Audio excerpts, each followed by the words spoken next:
we make an emotional shift, let's say we go from frustration to joy, those kind of emotional shifts, about 1,400 biochemical changes instantly go off in the body. Now, if you think about the course of one day, all the emotions that we feel, the highs and the lows, and the myriad of emotional textures that occur through our perceptions during a day, you can see that emotions are creating lots and lots of changes in our physiology. So it makes a lot of sense to start paying attention to the emotional diet as well as to the physical diet. That's one of the keys to better health and certainly to slowing down the aging process. Strong negative emotions just degenerate us. Positive emotional states regenerate us. Become simple math. Feel more love, more care, more appreciation, and your health's got a better chance of improving and staying that way.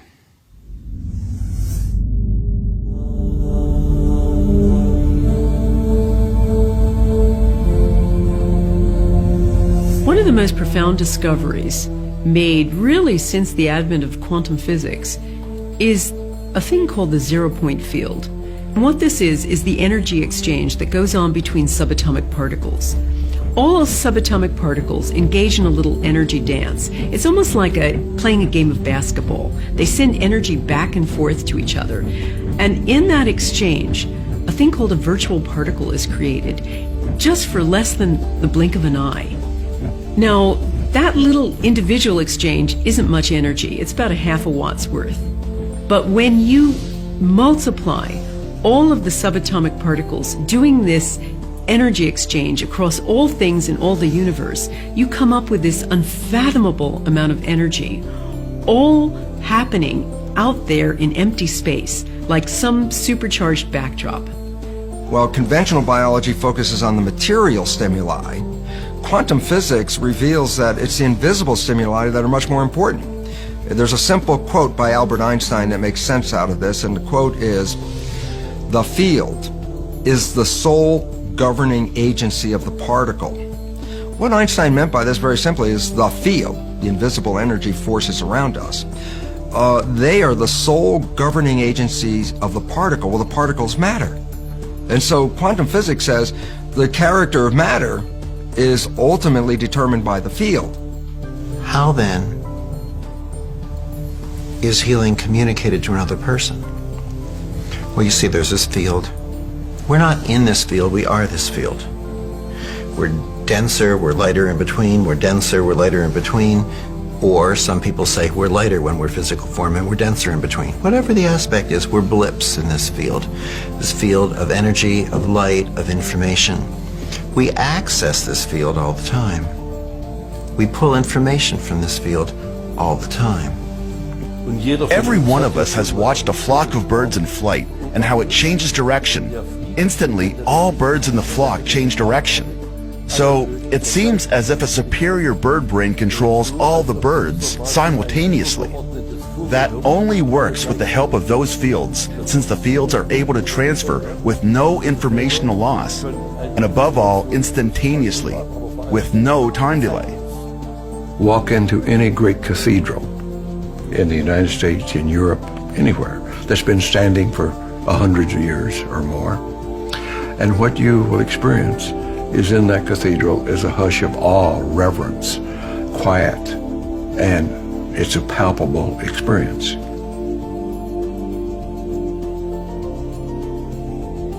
Why is that true? It is true because for hundreds of years, the people going into that cathedral have been on their best behavior. They have been in awe and worshipful and in a state of mind that the quantum emissions from the body-brain are emitted into that cathedral, absorbed into that cathedral, and fed back in later centuries to the participants coming into it. And that's why they feel a sense of hush, awe, and reverence.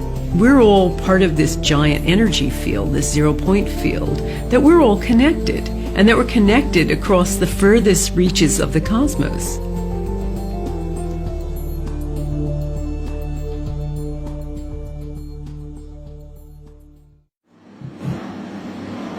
Watch an ice skater. There are things that they can do that are not describable in terms of nerve impulses. Nerve impulses and chemical reactions are too slow to explain the subtleties of life. Even now, if you look up the textbooks in psychology, in medicine or biology, and try to find out how the nervous system works, you're confronted with the discontinuity of the system. The nervous system is comprised of neuron cells that carry electrical and chemical impulses throughout the body. If you measure the impulses of the nervous system, we get some of them going at 200 miles an hour, whereas other of them going at 2 miles an hour, and I think those of the pain reflexes are very slow. How on earth the brain or any other part of the body can coordinate the nervous system and your very fine movements when these impulses are supposed to be travelling at many different speeds is just an impossible problem. If you're a dancer, for example, we're moving in 3 dimensions and you're moving in time. How on earth that person can coordinate all of these important dance steps is quite a mystery. This seems to be impossible with the contemporary model of the nervous system. We need a field theory to explain how the nervous system in all its complexity can coordinate everything that happens in the body. We now know when you study nervous system activity that the brain can start firing synchronous pulses throughout different areas of the brain virtually instantaneously. The significance of these coherence of these pulses that begin to fire when actually consciousness is functioning is when scientists looked at how fast you could coordinate all these different areas that were focusing at the same time, that the coherence of the firing was faster than the physical ability of cells to communicate from one area to the other. So basically, these results reveal that the brain is communicating on a higher level than through the physical transmission of nerves.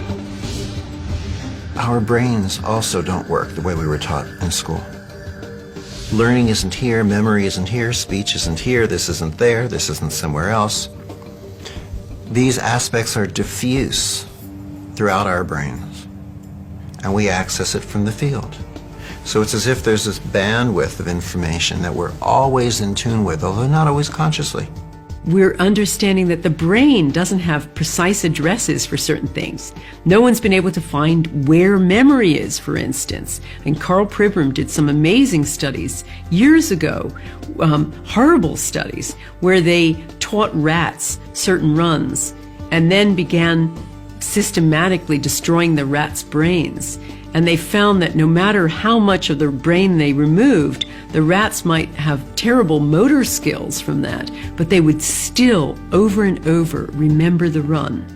And from that, Pribram understood that you couldn't say that memory has one precise address, that it's much more delocalized. And in fact, most radically, that memory might not exist inside the skull at all, but maybe somewhere out here in the field. And so what you have instead of this localized, centralized system is much more of a paradigm where the body is an interaction. It's not something that ends here, it's something that ends out here. And that we have an interaction taking place between us and our environment, us and the field at every moment.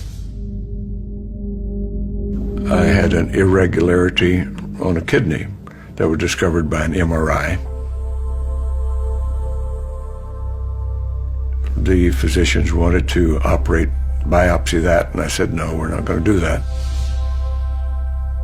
And I had a healer, Adam, a young man in Vancouver, who was developing his talents as a healer.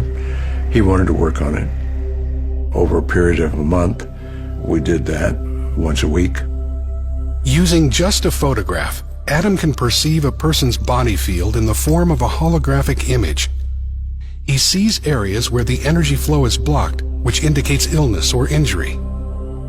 Through his intention to heal, he manipulates energy and information to clear these blockages, allowing the body to change. I went back and had a sonogram made of that a month after diagnosis. The radiologist examined the data and said, whatever you're doing, keep doing it, that the irregularity in the kidney is smaller and disappearing. Went back 3 months after that, and later in 2003, after that, where the total healing period had been less than 6 months, and again had sonogram, and it was totally gone. Everything was regular again. Nearly all of the healings that I have worked with have been remote or at a distance, and it doesn't seem to make, the distance seems to have no effect at all, which would again suggest we're dealing with a quantum phenomena. The healer was in Vancouver, British Columbia. I was in Florida, the longest distance across the United States. So I've continued then to experiment with different healing modes for different things with different people. But the mechanism is always the same. There's information being transferred, and there seems to be an energy transfer as well that's palpable. It now appears that our bodies are connected to the field, but what is the mechanism for this intercommunication? How can this connection take place? One possible solution: the biophoton. Biophotons are weak emissions of light emanating from the cells of all living things. We know we're sending out information with biophoton emissions because people like Fritz Popp have discovered that we are sending out tiny currents of light. We started to look for these photons. I knew from the beginning on that it must not be very high intensity, but it was clear that one should have these photons at all in a cell. In order to detect the biophotons, Professor Popp and his students needed a photomultiplier that was so sensitive it could see a candle over 12 miles away. When a living organism is placed in front of the photon detector, light emitting from the cells can be observed.